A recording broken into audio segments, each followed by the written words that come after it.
What's up, everybody? It's your boy Kicks. And I'm Half Ounce. And welcome to another episode of The Block Report. Today we have the man himself, Hypnotic G Rooted. What's up, Hypnotic? What's going on, man? We out here chilling, man. Thank you guys for having me. Block Report. We've been talking about this for a while. We finally gonna make it happen, man. Check it out, man. To break it down, I go by Hypnotic. G Rooted is kind of what I represent. It's like the brand, like Rick Ross has Maybach music. King Lil G got Sucios. When you think of Hypnotic, I want you guys to think about G Rooted. I don't think that's on my end. I don't promote that enough. G Rooted is gangster / God rooted. I'm not a gang member, you know what I mean? But growing up where we grew up in Escondido or SoCal, a lot of us are the same, man. That G influence brushes off on you, you know what I mean? You can see it in the Stilo, the White Tees, the Cortezes, the Pelon. It brushes off, and you don't gotta be a gang member or to be down for your shit, you know what I mean? And a lot of us are like that, man. We just down for our shit. And G Rooted, at the end of the day, it's also a positive message. That's where the God comes in. It's gangster / God rooted. A lot of us are like that, you know what I mean? You know what I mean? And but I grew up in Escondido, that's San Diego County. I currently live in Riverside County, Hemet. But man, what I represent, my music is very pro Raza. You know what I mean? What I mean by that is just I stand up for the Latinos. You know what I mean? A voice for the voiceless, right? Yeah, a voice for the voiceless. I push my Mexican heritage, but that falls into play with Hondurans, El Salvadorians, Guatemalans. I get messages on my DMs, people from all over, man, and they got love for what I speak about. You know what I mean? So when you grow up, you get older. You're like, I wish I would have talked to my pops more, but it was hard to reach him. He's more old school. Like in the beginning, when he'd get buzzed, he'd be like, "Mijo, I love you." And then when he got drunk, that's when he started talking his shit, you know? Like, take that black music off, because I love hip-hop. I was bumping hip-hop all the time. Me and my brothers used to call me the N-word lover. I say it on Proud People. Yeah. I go, respect for hip-hop, I got the utmost. I was introduced to it very up close at an early age, thanks to my bigger brothers. My pops hated it and called me a lover. You know what I mean? Yeah. So he would hate on that. And he hated that we watched basketball. You know what I mean? It is what it is.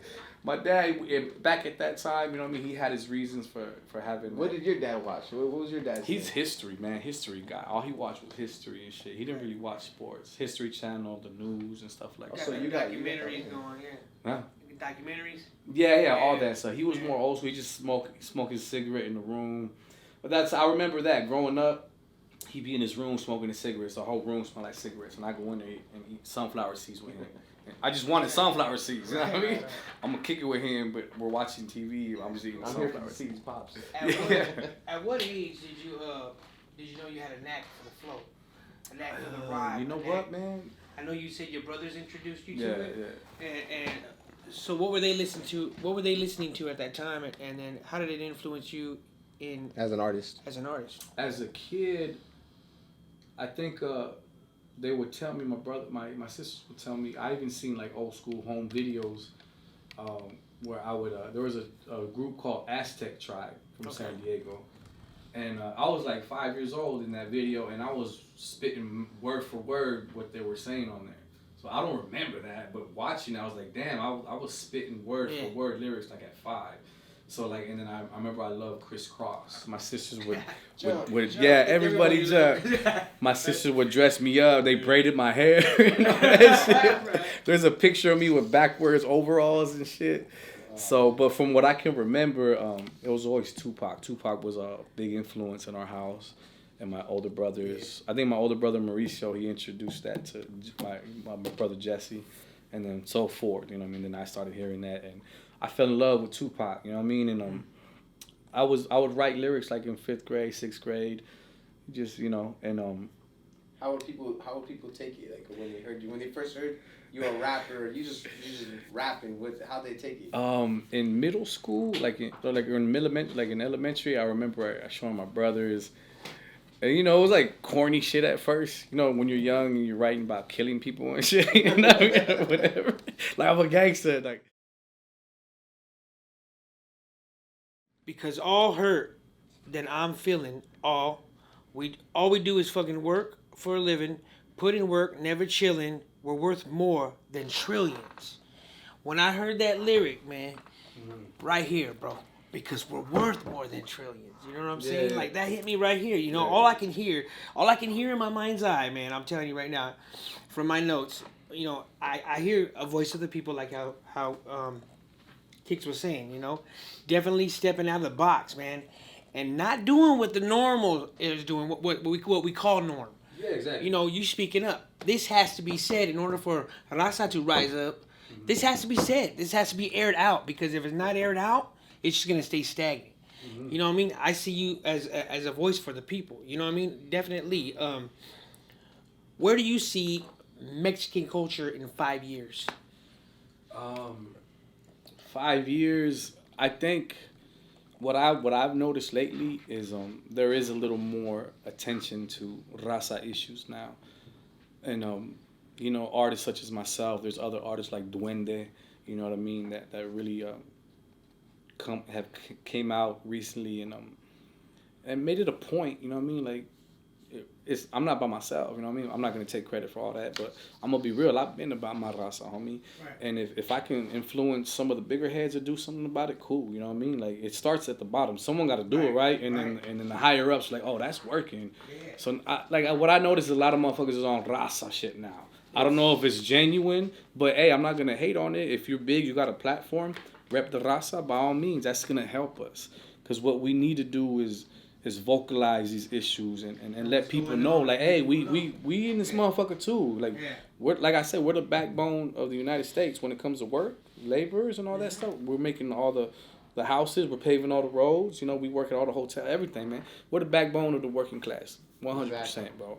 And we deserve more credit, and we deserve to be treated with respect more than what we get treated. And a lot of these people that are the backbone, they probably don't got papeles either, you know what I mean? Right. So they're quick to, like, hate on people trying to come over here and work when a lot of these white fools hire them anyway because it's cheap labor. You know what I mean? Like, you know, they're like, oh, like, it's like you're contradicting yourself. I mean, you don't want us here, but you're quick to hire us because you don't want to hire an actual American guy that's going to charge regular wages. You know what I mean? So, but what I see the Raza in 5 years is it's still a work in progress.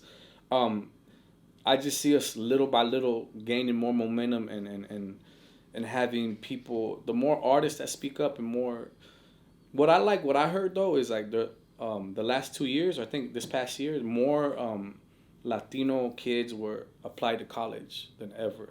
Okay. So I think it's gonna take more than 5 years, but down the road, I think a lot of us, like, don't be afraid, man. You can be a doctor, you can be a lawyer, you can own a company, and then. What I see though is it's trending. I think Raza's trending. People use it in their videos too. You know what I mean? Because it's eye catching. You know what I mean? Like, our culture is beautiful, but we gotta help each other out. You brought this up actually with Carne Asada. Was it Carne Asada by Blueface? Yeah. You had brought it up in your own track. You had stood up for the females, the Latinas. Exactly. And that, you know, the way he said it, and, you know, a lot of people, it would have went over their heads. But you actually stood there, broke down those lyrics, and you're like, look, this is not right, and you did something about it. And that's something to be appreciated, you know, in our culture. We need to let that be known. And what about the Raza that was in that video? Yes, exactly. Because there was a famous barber, you know, rapper in there, and he, you know what I'm saying? I mean, what do you think of that Raza who does that?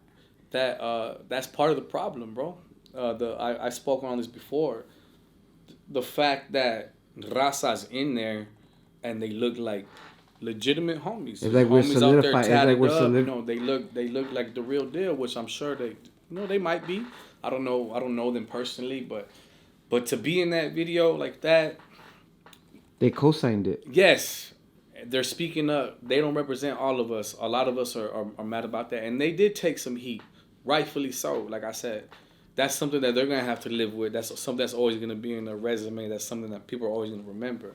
Oh, you're on that fucking video. Like, you know, if they take heat for it, they take heat for it. That's a decision they made. You know what I mean? They were cool with it. It's tricky, though, because, like, did they know that was going to happen? They probably got invited to a video. But once you see something like that happening, it's like, yo, like, bounce out, bro. You know what I mean? Bounce out. And then the majority of the girls were Mexican in that video, that's right? That's what I'm saying. But also think about this, too, is that these girls and these people are in there, they're not there for the video. They're there for the clout. Clout, They're there money. for the Blueface is a big recognition. name. Yeah. But then they go on World Star Hip Hop and they get disrespected anyways. Yeah. Just trying to impress the wrong crowd. Do you think, Raza itself is taking it serious, or you think it's a joke? As far as what? As far as like an entertainment and just in music. Our general? presence on social media. Oh, yeah, no, I think that's what I'm saying, man. People are quick to have Latinas or Mexicanas in their videos, or they have the stereotypical homie in there.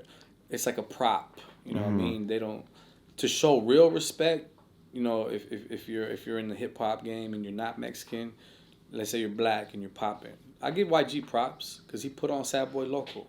A lot of people don't like his My Bitch Go Loco song. I get it. He had the mariachi suit. But he's actually put in some work. He's actually done some shit. And he's working with legitimate, exactly. Hispanics that Yes. also represent our culture. Yes, and he's putting them in. Even though on Loco he didn't put a Mexican guy in there, he put like some Puerto Rican guy in there. It was still Spanish. I get what he was trying to do. But see, and it's interesting But because... it's that I still give him props for at least putting, thinking like that. Yo, this is a Raza song. Let me get some Latinos. And a lot of people don't know there is difference between Puerto Ricans, Cubans. We're not the same, but we are Music culture, in general. is spaced out with us being Hispanic Latino. You only think of two different things when you think of Latino music. You think of Spanish music, Yeah. which they don't consider reggaeton. They don't think of. They just think Spanish music like Vicente, and they think of the Spanish music like rappers. That's Yeah. all any like Cap G. Yeah. That's a Spanish rapper. YB, those type of people. Where is that boundary get broken and we're able to incorporate more into it? I would like to see a hip hop reggaeton track come together out of nowhere. No one's ever done it. Yeah, exactly. And we're a culture that doesn't support each other. Yeah. It's there's always competition. There's always like division, or people are just scared to work amongst other artists or try to do something different, try to do something new. And Do you think Latinos, Hispanics, as people and as a culture support each other? I'm starting to see it happen more so now than it ever did before. Me growing up, you know what I mean? But for the most part, no, man. We clown each other all the time. We hate on motherfuckers, or we're not gonna support this fool because he's not popping, because he don't have this much followers. Once he has clout, I mean, I see it's the same shit. Yeah. When I was doing my music, I'm still as dope as I am now. I was that dope before. When I didn't have that many followers, the love wasn't as prevalent, you know what I mean? But now that I'm building up a little fan base, they see me working, which is cool. You have to work. You have to earn props. Right. But the music's always been dope. But it's always gonna people are always gonna gravitate towards you once they see you got more followers, you got more clout to, You're worth fucking with. Yeah, exactly. Time to chowing down on something. What do you like to eat? Yeah, what do you like to eat? Bro, I'm not picky at all, homie. Obviously I love Mexican food. Carne asada fries is my go-to, dog. Now, what sauce you put on top of that, though? Is it gonna be the red sauce or green sauce? Red, bro. We had a debate about that with the familia, red or green. It's always red for me. I do like the little avocado sauce. The little creamy one is for flavor. For the flavor, for sure. Okay. But I like the red. But the red gives me heartburn. You get heartburn? I get heartburn sometimes. But as far as like carne asada fried, man, I'm well versed with food. I've done a lot of travels before with my ex and shit. We used to go to we've been to Bali, we've been to South Korea, we've been to Switzerland, we've been to a lot of places, bro. Nice. And food is my shit. You're a foodie. What's the best place to eat in San Diego? Best place? It's very known. Tacos del Gordo. Tacos del Gordo. I can tell you that. Everybody knows that. There's a spot in Escondido too. That's where I grew up. They just it's there recently. I think it's called TJ Tacos. That's bomb. Okay. Some bomb shit though. G Rooted. Like I said, G Rooted. I don't have an official website yet, but I do have a clothing line and that I sell.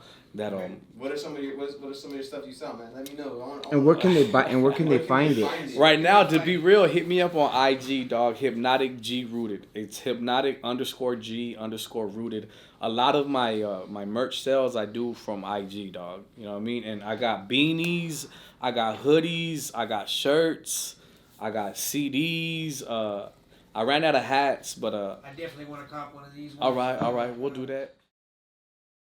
When you're not doing music and laying down the tracks, do you have any hobbies or what do you like to do? Like I said, I always love sports, so I like playing handball or basketball with my familia and shit. That's right. I'm not gonna lie, if there was an Olympics for handball, I'm really? definitely qualified. Okay. I'm a handball guy. Left-handed or right-handed? Don't let the body. I got both, dog. Don't let the body fool you, dog. Okay. I can move. You be tapping for that ball. Okay. Your family from?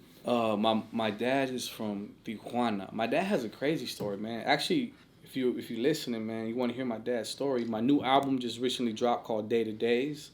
There's a song called Young Boy on there, number 8. It's a whole story. It's a story about his upbringing. My dad, he thought he was born here in the United States. That's what his parents told him, and he got deported his senior year in high school. My grandma got deported.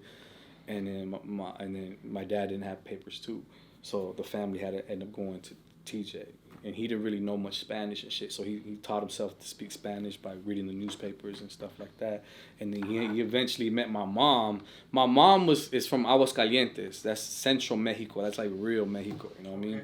It's a state called Aguascalientes. And my mom actually went to TJ because her sister was out there by herself going to school. So my mom went to TJ. Her dad sent her, hey, go over there and live with your sister for I don't want her by herself. And that was, I guess, around the same time that my dad got deported. So, you know, it's like when you think like shit like that, it's like it's meant to be. Like, they met each other. They all went there. She met my dad, and then, you know, they got kids. They birthed a Rudy. Yeah, exactly. And then, so they had 3 kids there in Mexico, and then my dad ended up coming back to the States. My tia crossed them over and shit.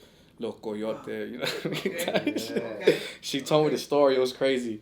But my dad, they questioned him at the border if he was an American citizen and all that. And he said yes. And then they're like, okay, well, where'd you go to high school? And he just said everything that he did. He was keeping it real because he actually grew up in the United States. So he told the officer his high school, the teacher name, and all that shit. So the homeboy was like, my tia was like, the homeboy was looking at him like, all right, go ahead, you could go through. So that's how we got through. And then he got established here, and we got papeles, man. And he took care of it. And then we had 3 kids after that, including myself. You know what I mean? So I'm always thankful for him for that reason también. So without that journey story, you wouldn't be here. So I noticed that you incorporate a lot of your experiences too in your music. Yes. It's not just gangster music. You really speak for the streets. Yeah. The voice for the voiceless. Exactly. And then that's the reason why, like, I sympathize with a lot of the immigrants here, because like a lot of Raza here in the States, they get big-headed or they think they're privileged, you know what I mean? Like, I'm American. Like, these people coming in now, like, they're not like us. Like, we're the same, bro. Like, my dad could have easily not gotten his papers and been kicked back out. And I'm growing up in Mexico, dog. Like, it's just favorite. It's luck. It's luck. You know, it's your card, the cards you were dealt. You know what I mean? And we could have easily been separated. Our families could have been separated. You know what I mean? Or whatever's going on now. A lot of the family separations is kind of fucked up. You know what I mean? But I'm not stupid though, dog. I'm a realist. You can't let all these people in, dog. You know what I mean?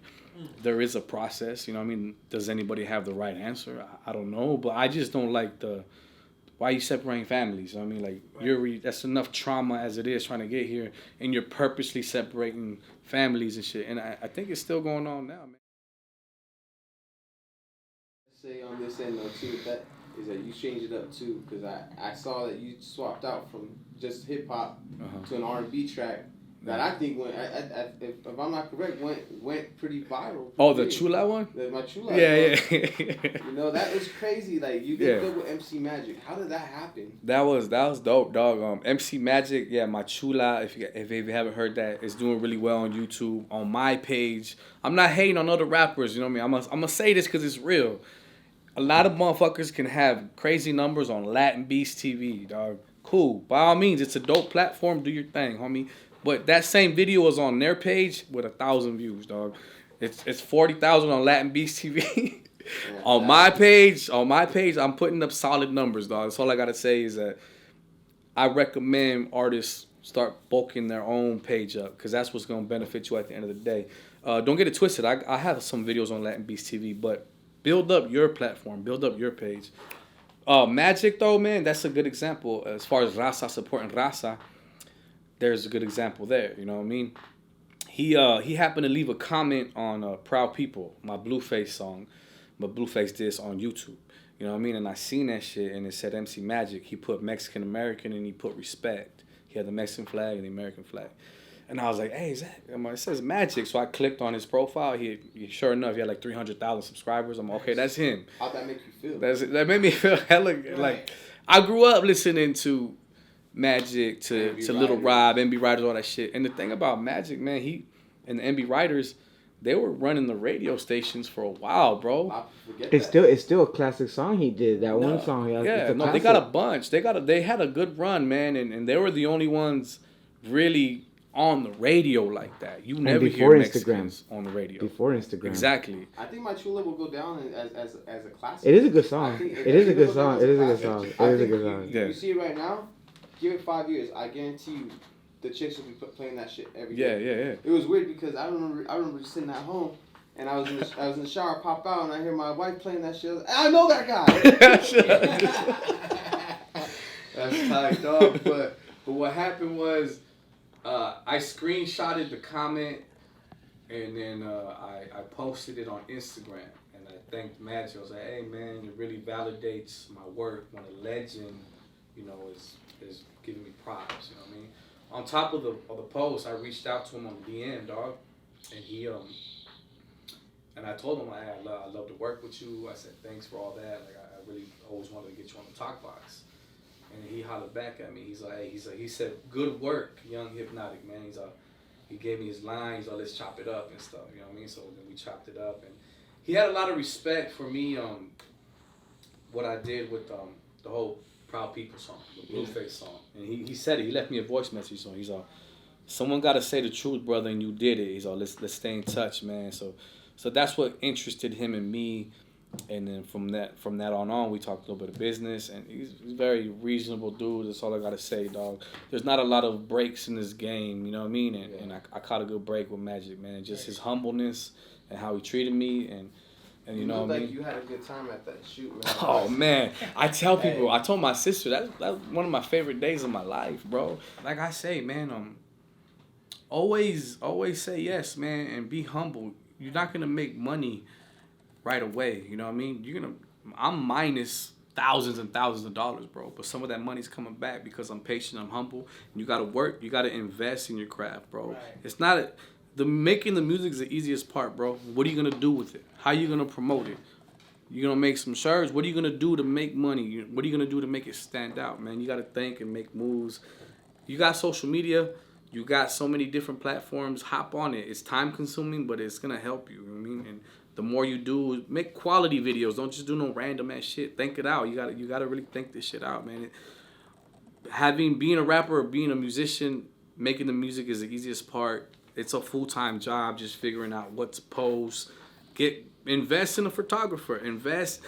Put money on it to make the quality good, dog. Invest in the craft. Invest in the craft, bro. You know what I mean? But that's my main advice, man. Stay busy, stay active.